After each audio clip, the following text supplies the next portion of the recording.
शिवसेना आणि राष्ट्रवादी काँग्रेस आमदार अपात्रता सुनावणी पुन्हा एकदा लांबणीवर गेली आहे आणि 15 ऑक्टोबरला सुप्रीम कोर्टामध्ये सुनावणी होणार आहे। त्यामुळे एक महिन्यानंतर म्हणजेच विधानसभा निवडणुकीपूर्वी निकाल पूर्ण होण्याची शक्यता आता मावळली आहे।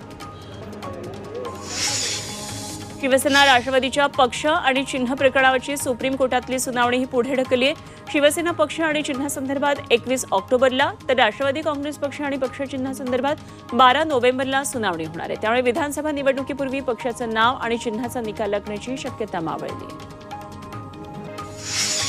दिल्लीचे मुख्यमंत्री अरविंद केजरीवाल यांना जामीन मिळणार की नाही याचा फैसला आज सुप्रीम कोर्टामध्ये होणार आहे। मद्य धोरण भ्रष्टाचार प्रकरणामध्ये अरविंद केजरीवाल हे सध्या तुरुंगात आहेत आणि सीबीआयकडून त्यांना अटक करण्यात आली आहे। या संदर्भात आता सुप्रीम कोर्टामध्ये त्यांच्या जामीन अर्जावर सुनावणी होतीये। त्यामुळे आज कोर्ट काय निकाल देते याकडे लक्ष असेल। आमदार बाबासाहेब पाटील तुम्ही सोडून गेल्यानं आमची अडचण झाली, मात्र लोकसभा निवडणुकीमध्ये तुमची आम्हाला कळत नकळत मदत झाली आणि त्याबद्दल तुमचा मी आभारी आहे, असा गौप्यस्फोट काँग्रेस नेते अमित देशमुख यांनी केला।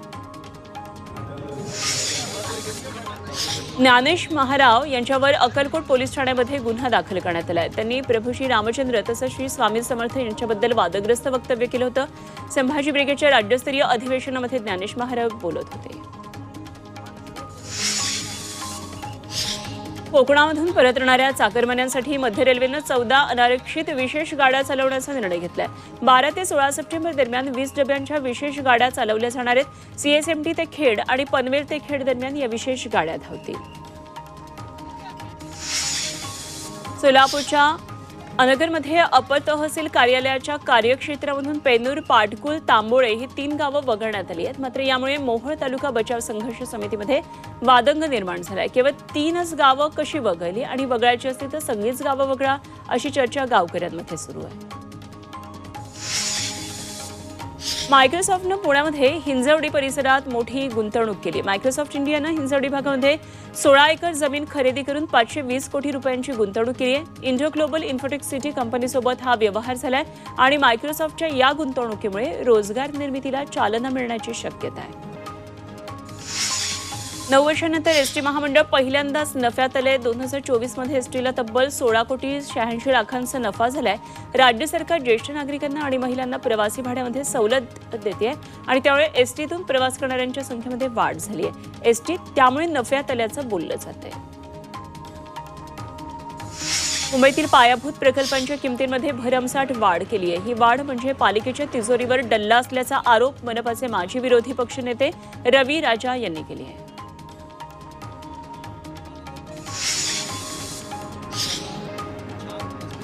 हुबळी पुणे वंदे भारत एक्सप्रेसची यशस्वी चाचणी पार पडली। हुबळी ते मिरज हे अंतर अवघ्या 4.25 तासामध्ये वंदे भारत एक्सप्रेसनं आता पार करता येणार आहे। 16 सप्टेंबरपासून कर्नाटकच्या हुबळी पुणे वंदे भारत एक्सप्रेस सुरू होणार आहे आणि या पार्श्वभूमीवर रेल्वे प्रशासनाकडून हुबळी ते मिरज चाचणी घेण्यात आली आहे। मावळामध्ये घरगुती गणपती मूर्तींचे विसर्जन करताना बापलेकाचा बुडून मृत्यू झालाय। पवन मावळातल्या कडधे गावामध्ये ही दुर्दैवी घटना घडली आहे। हे दोघे घराजवळच्याच उत्खनन केलेल्या डबक्यामध्ये विसर्जनासाठी गेले होते आणि त्यावेळी ही दुर्घटना घडली। नगर मनमाड महामार्गावर भीषण अपघात झालाय। एका अज्ञात वाहनानं हुंदाई कारला मागून धडक दिली आणि यामध्ये हुंदाई कार हवेमध्ये 30 ते 40 फूट उंच उडाली। या अपघातामध्ये दोघे जागीच ठार झालेत।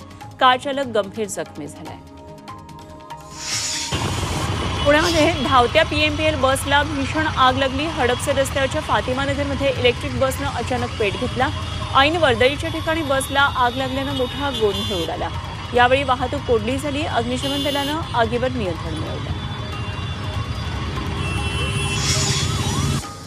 अमरनाथ एमआयडीसीतल्या कंपनीतून रासायनिक गळती झाली आहे। रसायनाचा धूर सर्वत्र पसरलाय, त्यामुळे नागरिकांना डोळे आणि घशाचा त्रास झालाय।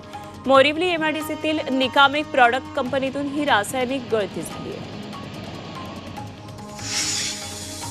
भंडाऱ्यामध्ये मधमाशांच्या हल्ल्यामध्ये एका शेतकऱ्याचा मृत्यू झालाय। तो शेतामध्ये पाहणीसाठी गेला होता, त्यावेळी या शेतकऱ्यावर अचानक आलेल्या मधमाशांनी हल्ला केला। मधमाशांनी शेतकऱ्याच्या संपूर्ण शरीराची अक्षरशः चाळण केली आणि यामध्ये या शेतकऱ्याचा मृत्यू झाला।